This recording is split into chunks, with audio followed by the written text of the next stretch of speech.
Hi, thanks for joining me.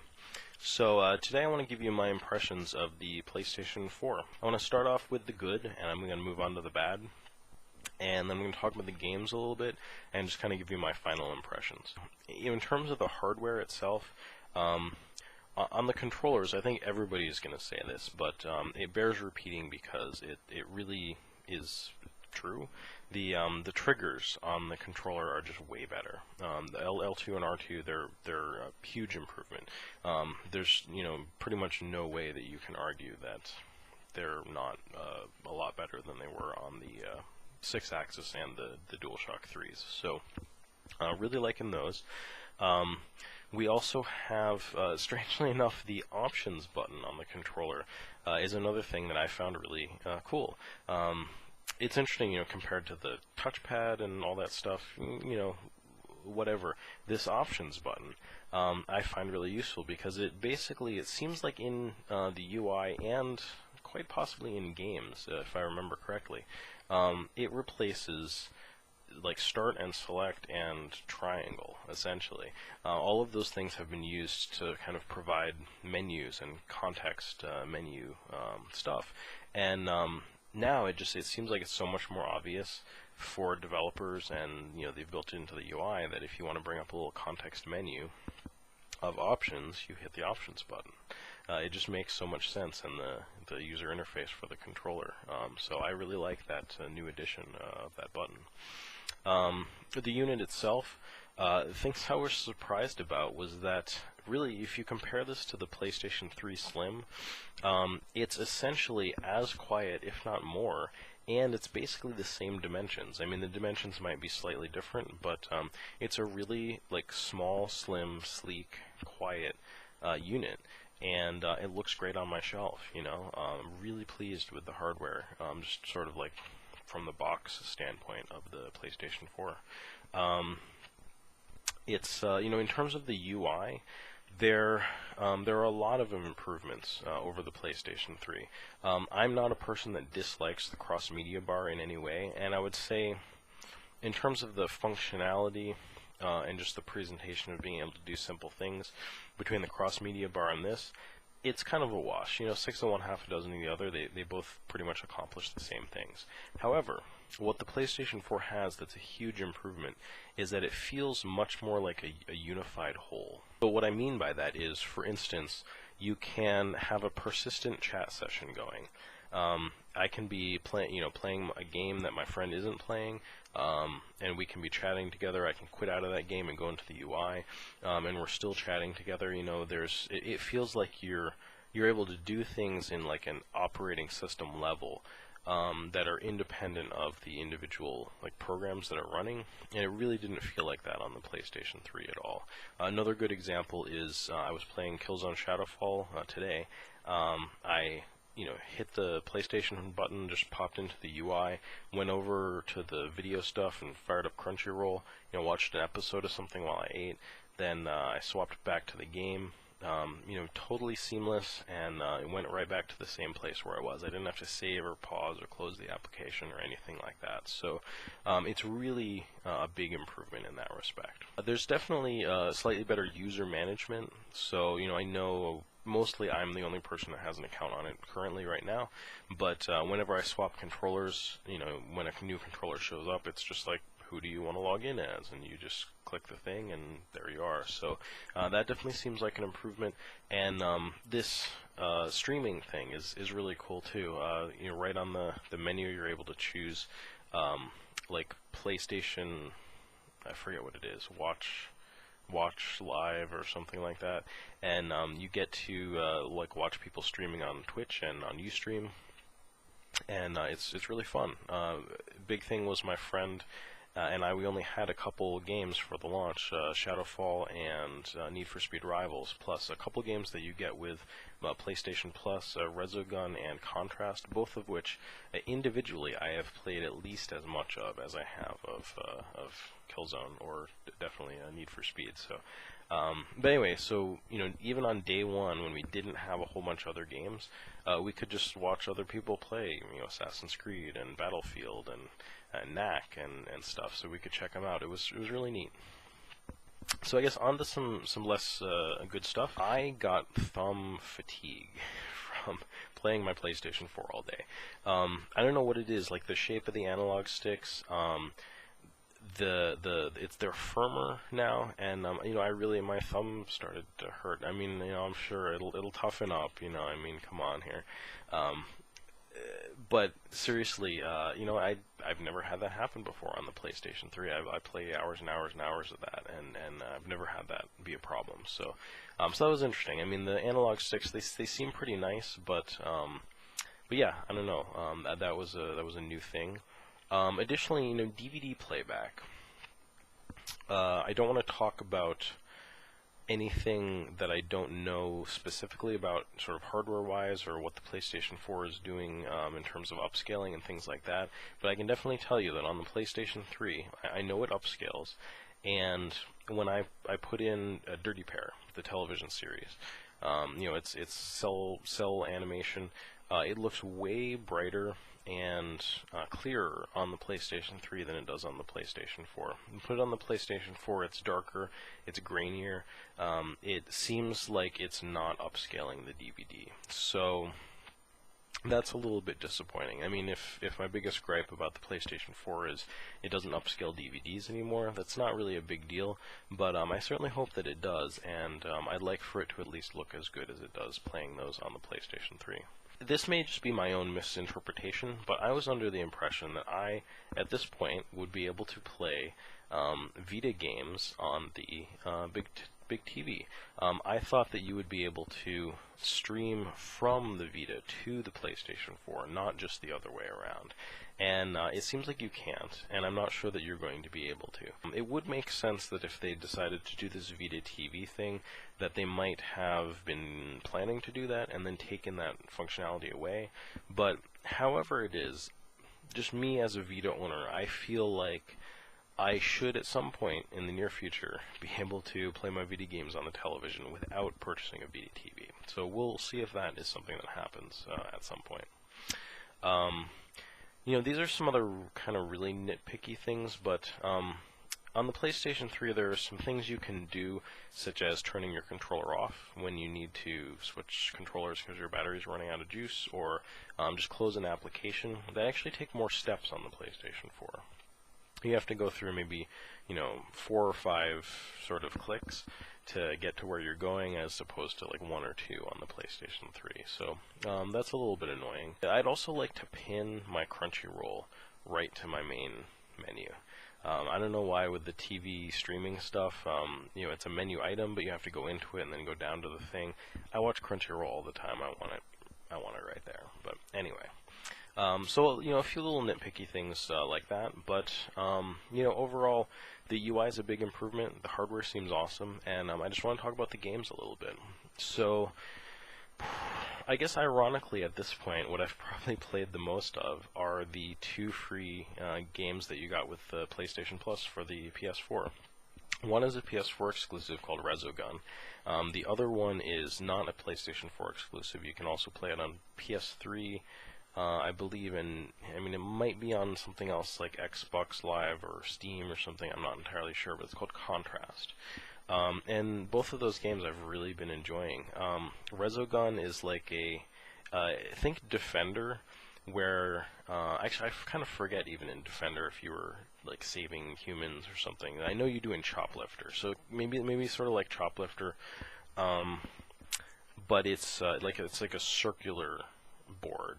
So instead of just, really those old scrolling boards a lot of times were essentially a circular board anyway, so it's like that. And there's only 5 stages, but basically you can save these humans, you can sort of pick them up, there's 10 humans on each board, and it's pretty easy to like screw up and not be able to save them. It's not imperative to finish the game or anything like that, but you can get some trophies for it.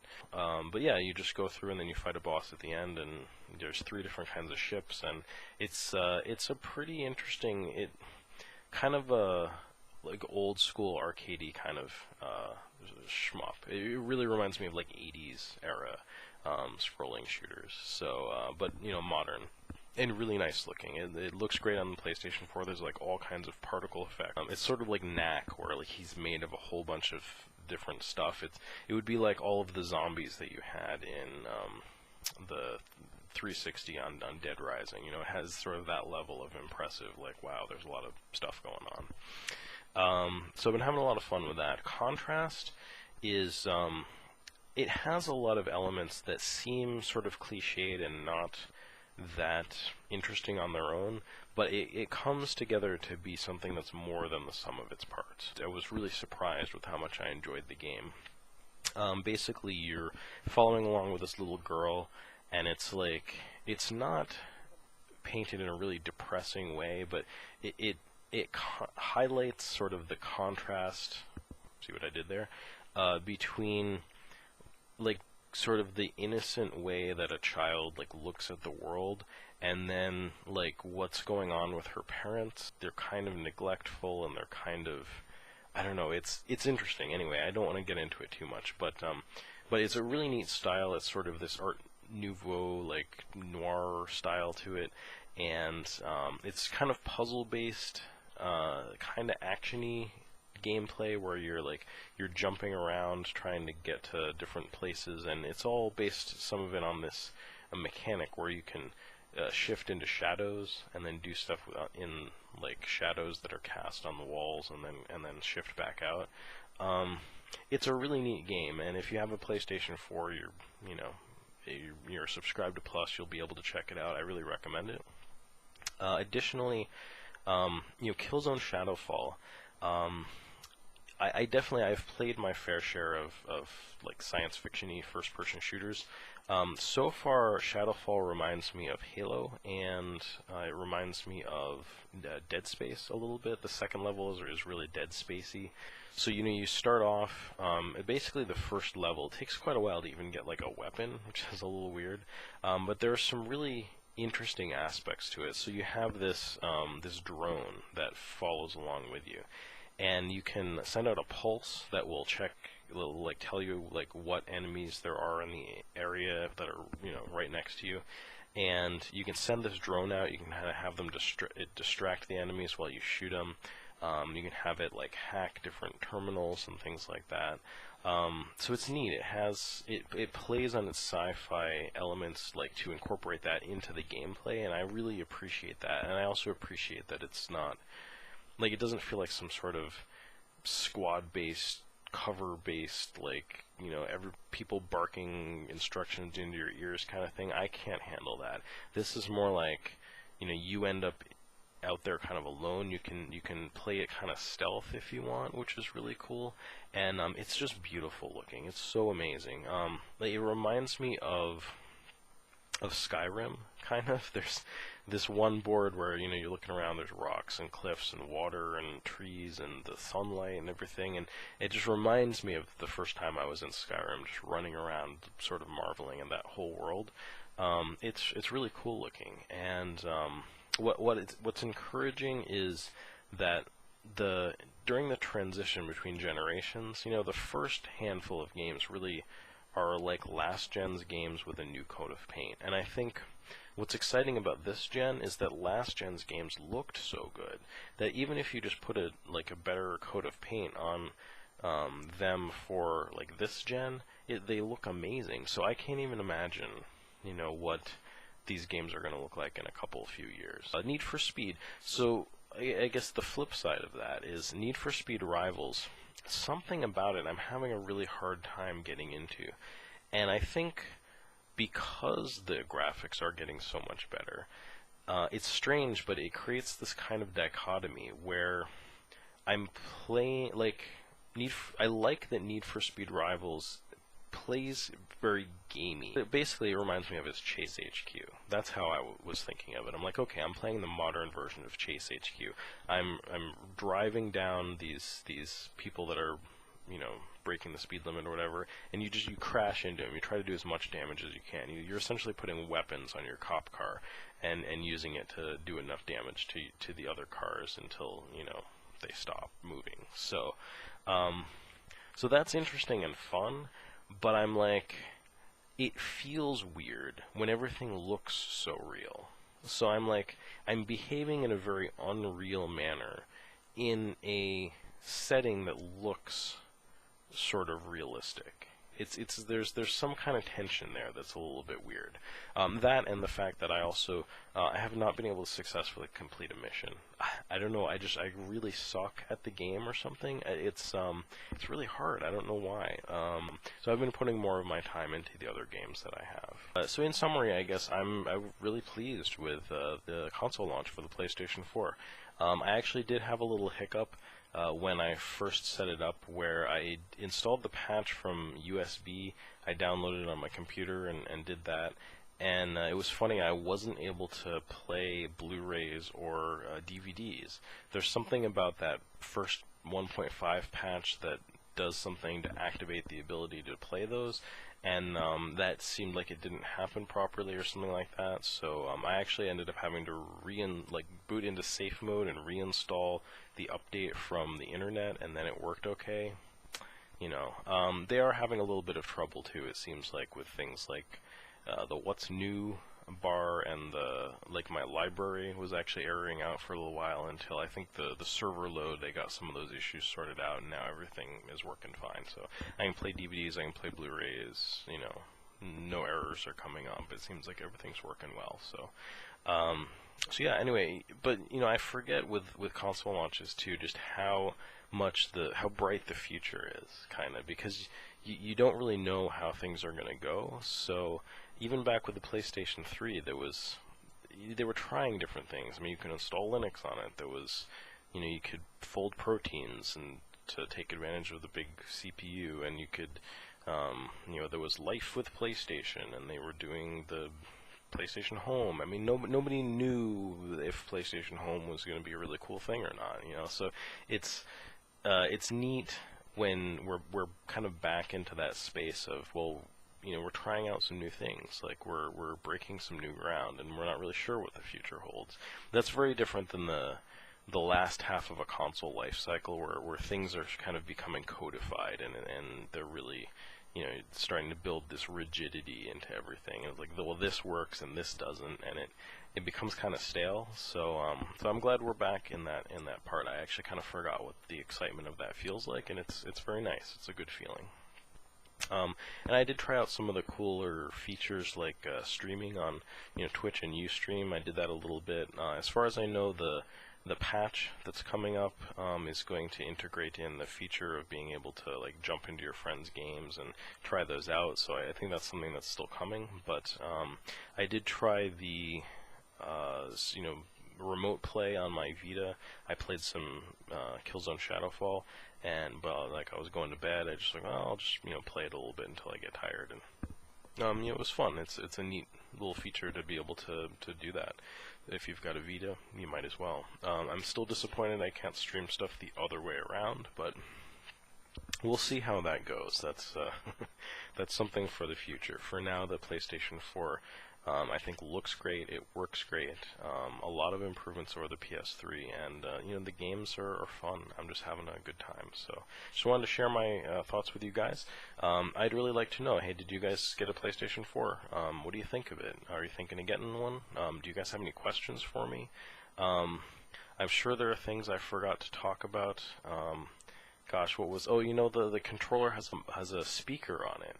That's another weird thing. I didn't even think that I would find interesting, but there are little surprises, which I'm enjoying discovering as I play the system more. So that's about all. Thank you guys for joining me, and I hope you'll catch me again next time.